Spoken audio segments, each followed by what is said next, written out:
Om Swastiastu. Bab 2.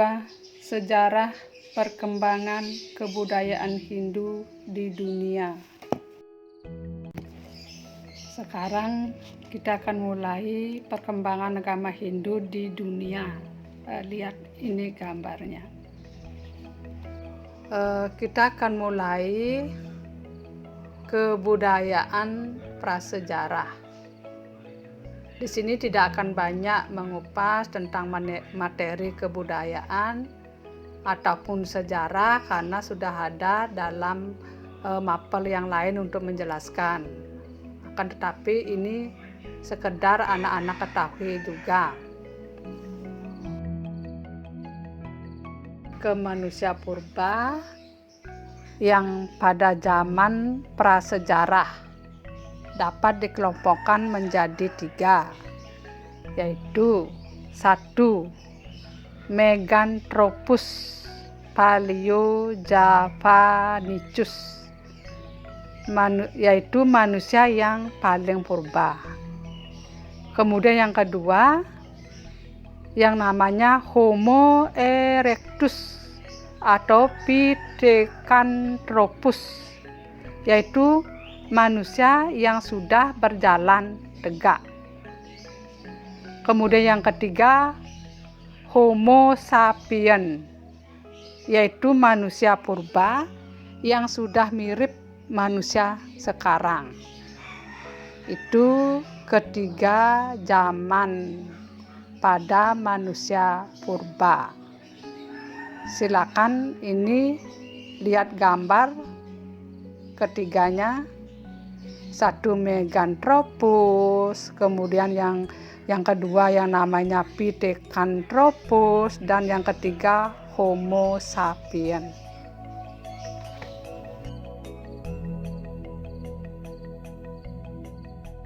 Tentang teori kehidupan. 1.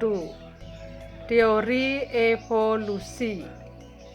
Teori evolusi dengan seleksi alam yang pertama kali dirumuskan dalam buku Darwin On the Origin of Species pada tahun 1859 adalah proses di mana organisme berubah dari waktu ke waktu sebagai akibat dari perubahan sifat, fisik, atau perilaku yang dapat diwariskan. Perubahan yang memungkinkan organisme untuk menyesuaikan diri dengan lingkungannya dengan lebih baik akan membantu bertahan dan memiliki lebih banyak keturunan.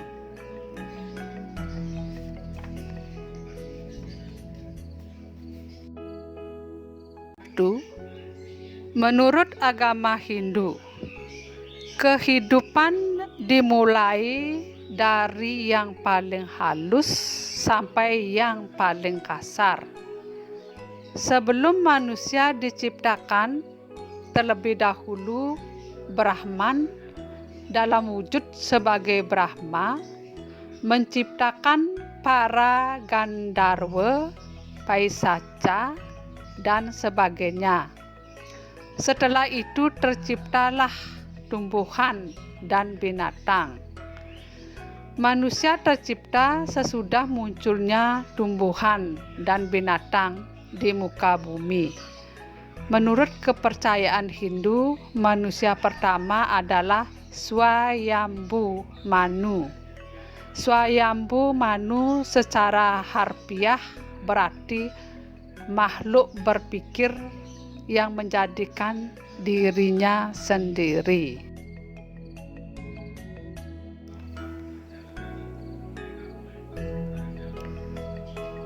Baik, kita akan menjelaskan tentang Manu menurut pandangan Hindu.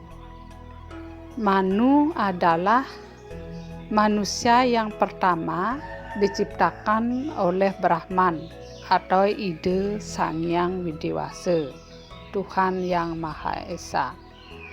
Pada masa Sresti atau penciptaan, ciptaan Brahman setelah alam semesta adalah tumbuh-tumbuhan, kemudian binatang, dan baru kemudian manusia. Manu yang disebut manusia adalah makhluk yang tersempurna dengan bayu, sabda, dan idep yang dimilikinya. Sekarang, apa itu bayu? Bayu adalah tenaga yang mengantarkan manusia memiliki kekuatan atau tenaga. Kemudian yang kedua, sabda. Sabda adalah unsur suara yang menyebabkan manusia dapat berbicara atau bertutur kata yang baik dan sopan. Sedangkan idep adalah pikiran, hati, dan rasa yang menyebabkan manusia dapat berlogika. Ketiga unsur utama inilah yang menyebabkan manusia dapat membedakan antara yang baik dengan yang buruk, benar dan salah, boleh dan tidak boleh. Itu. Untuk lebih jelasnya, mari kita renungkan tentang sloka-sloka.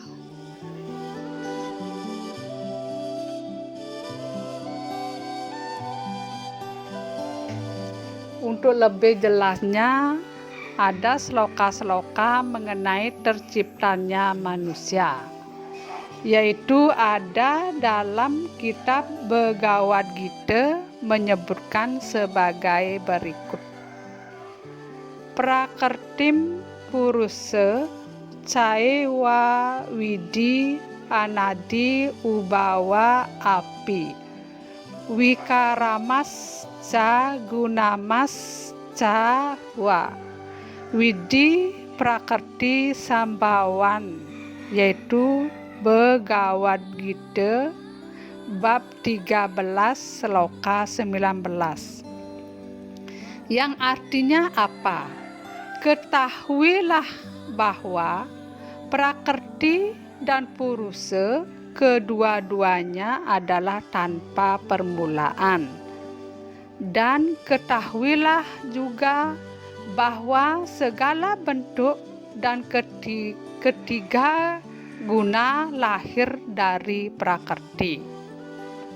Kemudian sloka untuk berikutnya, tapo wacam ratim caiwa kamam ca wiwerkatam dharmam wiya wecayat srestim sasarja caiwa mam srastumi canimah prajah.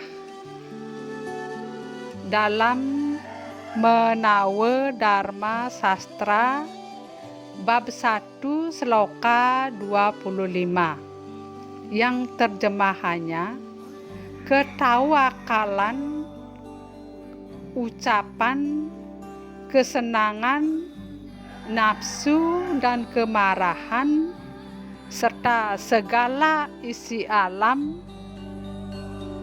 Tuhan ciptakan karena Ia ingin menciptakan segala makhluk ini. Itu. Kemudian yang ketiga, sloka mengatakan mangkana pue betare siwe irikang tatwa kabeh riwekasan line ring sire muah. Nihan resto pamania kadyangganing wereh makueh mijilnya tunggal ye saking wae. Itu dalam Buana Kose lampiran 22b. Terjemahannya, demikian halnya Betara Siwa atau Tuhan, keberadaannya pada segala makhluk pada akhirnya akan kembali pula kepadanya. Demikian umpamanya, bagaikan buih banyak timbulnya, tunggalah itu asalnya dari air.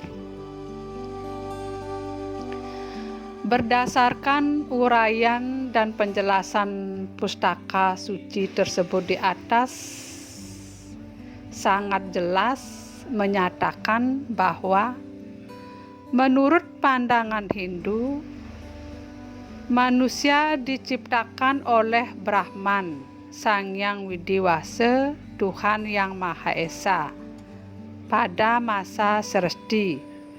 Selanjutnya hidup dan berkembang sesuai dengan budaya dan lingkungan alam sekitarnya.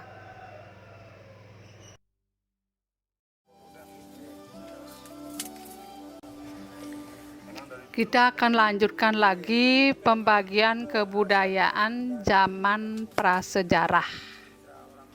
Yang pertama, zaman Paleolitikum, yaitu zaman batu tua, berlangsung kira-kira pada masa Pleistosen awal sejak 2 juta tahun yang lalu hingga 10.000 tahun sebelum Masehi.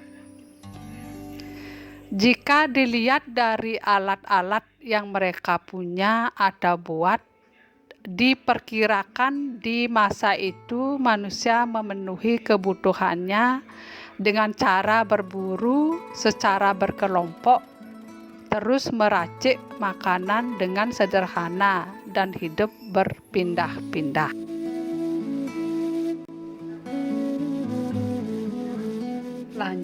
Lanjut yang kedua, zaman Mesolitikum.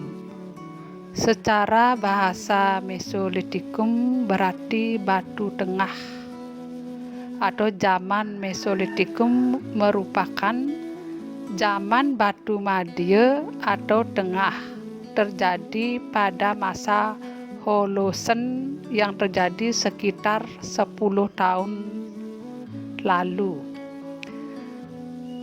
Mereka sudah mulai menetap dan membangun tempat tinggal yang semi permanen, dan mereka juga mulai bercocok tanam meskipun dengan cara yang masih sederhana di tepi pantai Jokkenmodinger.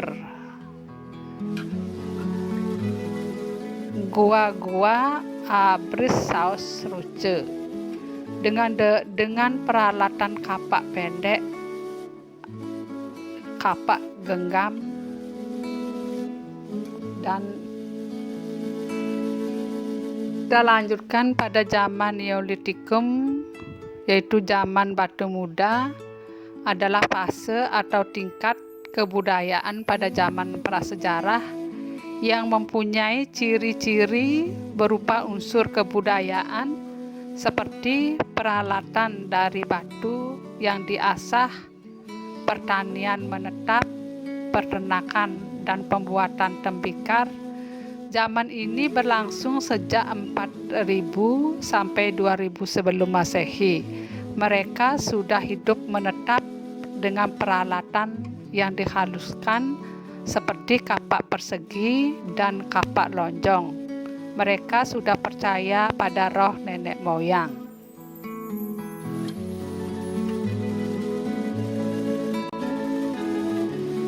Dilanjutkan nomor 4, zaman logam, yaitu zaman perundagian.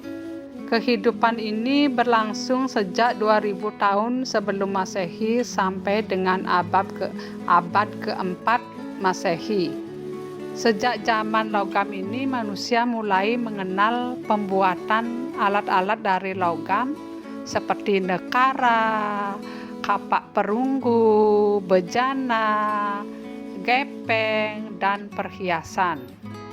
Budaya ini disebut budaya Dongson. Mereka hidup di perkampungan, tetap ada kelompok pengrajinan benda tertentu dan perdagangan mulai maju.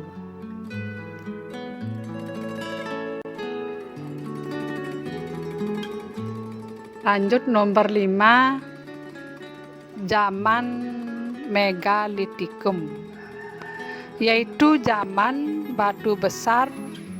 Zaman ini berakar pada zaman Neolitikum dan berkembang pada zaman logam. Disebut zaman Megalitikum karena kebudayaan ini menghasilkan bangunan-bangunan batu atau barang-barang batu yang besar seperti menhir, dolmen, sarkofagus, kubur batu, punden, berundak, dan arca.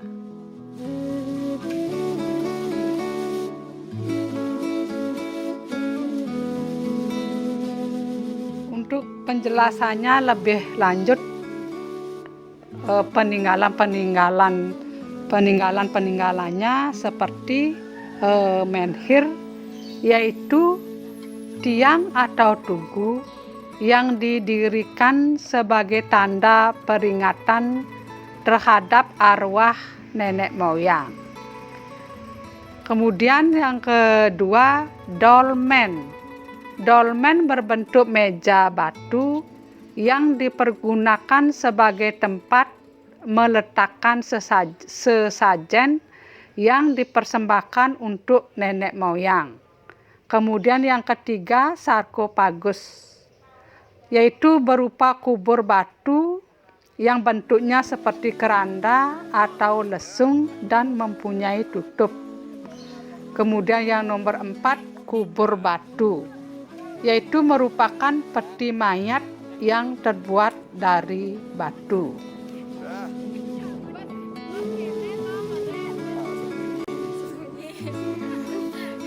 Sekarang kita akan lanjutkan perkembangan agama Hindu di India, yaitu kita mengenal zaman yang pertama ada zaman Weda, kemudian yang kedua zaman Brahmana, dan yang ketiga zaman Upanishad, dan yang keempat zaman Buddha.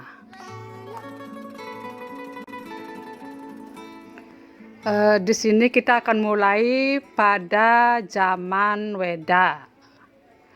Zaman Weda adalah zaman diturunkannya ajaran Weda atau Wahyu oleh Ide Sang Hyang Widi dan diterima oleh para maharsi. Penurunan Weda ini sesungguhnya dalam kurun waktu yang sangat panjang. Kata Weda berasal dari bahasa Sanskerta, dari akar kata Ved yang berarti mengetahui. Jadi kata Weda berarti pengetahuan, yaitu pengetahuan suci dari Sang Hyang Widiwasa. Zaman Weda di India dimulai dengan datangnya bangsa Arya ke India kurang lebih 1500 sebelum Masehi, bertempat di lembah Sungai Sindu. Bangsa Arya adalah bangsa yang berasal dari Austria, Hongaria, dan Babilonia. Mereka datang ke India melalui Laut Hitam menuju Selat Bosporus. Di Selat Bosporus, bangsa Arya berpisah menuju dua arah, yaitu ke utara menuju India dengan membawa kebudayaan Weda dan ke timur menuju Iran dengan membawa kebudayaan Avesta. Masa perpindahan bangsa Arya menuju India dan Iran di Selat Bosporus disebut fase Indo-Iran. Sebelum mengalami perpisahan, bangsa Arya pada mulanya mengalami hidup bersama. Hal ini dibuktikan dengan adanya beberapa kata yang sama dalam Kitab Weda dan Avesta antara lain. Ini kita lihat persamaannya, beberapa kata yang sama dalam Kitab Weda dan Avesta. Misalnya kalau Weda kata soma, kalau di Weda itu adalah misalnya soma, di Avesta hauma. Kemudian di Weda itu kata Sindu, di Avesta Hindu. Di Weda begawan, di Avesta baga. Di Weda kata aramati, di Avesta araiti. Kemudian di Weda kata bayu, di Avesta wayu. Kemudian di Weda mitra, di Avesta mitri.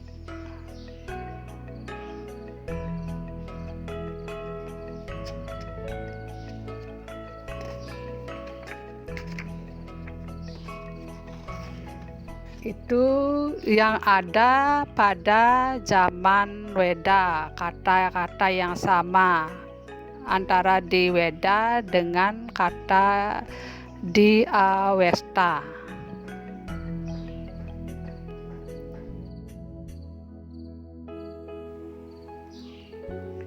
Dilanjutkan zaman yang kedua, yaitu zaman Brahmana. Pada zaman Brahmana, agama Hindu berkembang sampai ke India Tengah, yaitu di dataran tinggi Dekan dan lembah Yamuna. Di tempat ini pula ditulis peraturan-peraturan mengenai tuntunan tentang kehidupan atau tata susila. Peraturan dan tuntunan ini ditulis berdasarkan Kitab Weda Seruti, sehingga isinya tidak perlu diragukan kebenarannya. Selama kurun waktu zaman Brahmana, kegiatan keagamaan ditekankan pada pembuatan persembahan sesaji, sehingga periode ini disebut dengan zaman Brahmana.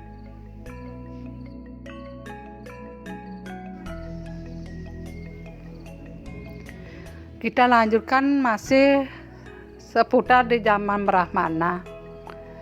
Dalam pelaksanaan upacara yatnya pada zaman Brahmana selalu disertai dengan upacara mantra-mantra Weda yang dirapalkan oleh pendeta catur atau seruti. Pendeta yang merapalkan atau mengucapkan Rigweda disebut dengan Hotter. Untuk Samaweda disebut dengan Udgatar, untuk Yajurveda disebut dengan Adwaryu, dan untuk Atharvaveda disebut dengan Brahman. Di samping semaraknya pelaksanaan upacara di India pada zaman itu juga terjadi pengklasifikasian masyarakat sesuai dengan profesinya menjadi 4 warna atau golongan. Keempat warna atau golongan tersebut disebut dengan catur warna, yang terdiri dari 1. Warna atau golongan Brahmana terdiri dari orang-orang suci.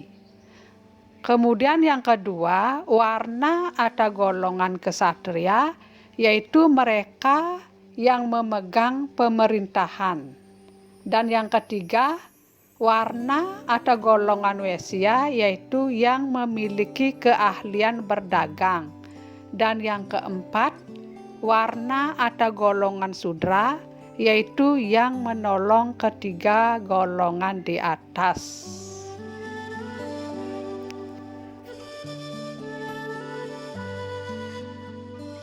Dilanjutkan dengan zaman Upanishad.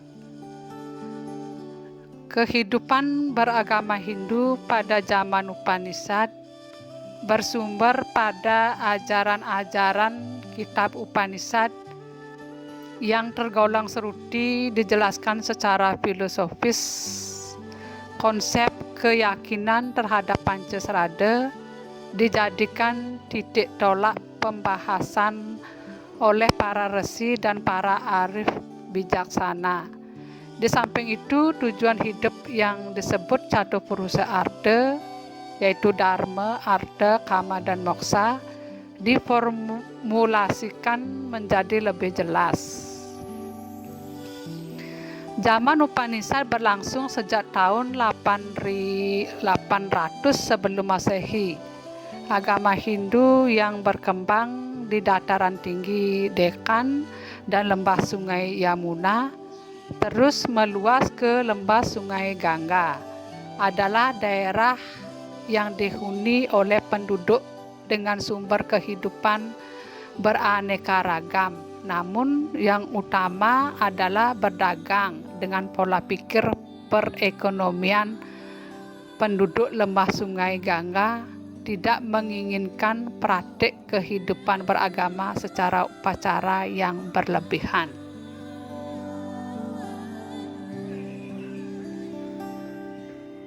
Masih kelanjutannya zaman Upanishad. Kata Upanishad berasal dari bahasa Sanskerta, dari akar kata upa yang berarti dekat, ni berarti guru atau pemimpin, dan sad artinya duduk. Jadi Upanishad berarti duduk dekat guru untuk mendengarkan ajaran-ajaran suci kerohanian. Cara ini disebut dengan nama Upanishada. Dan hasil diskusi ini menyebabkan berkembangnya filsafat Hindu. Fase perkembangan filsafat inilah yang disebut zaman Upanishad. Upanishad mengajarkan tentang bagaimana caranya mengatasi kegelapan jiwa untuk akhirnya menemukan Sat Chit Ananda atau kesadaran dan kebahagiaan.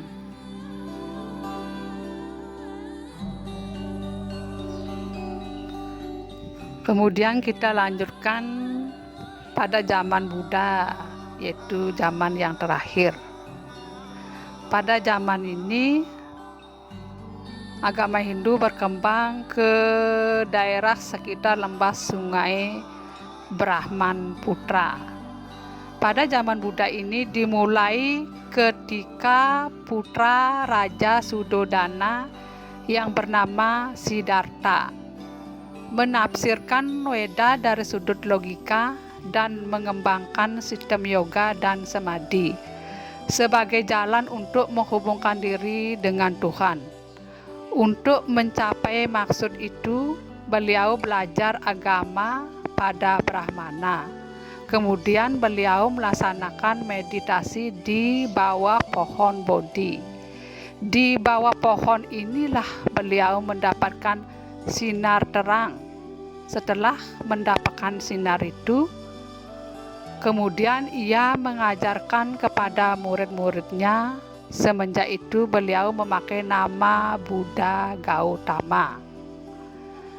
Sekian pembelajaran pada hari ini, yaitu tentang bab 2 perkembangan sejarah kebudayaan di dunia. Semoga bermanfaat, dan saya akhiri dengan Paramasanti. Om Santi Santi Santi Om.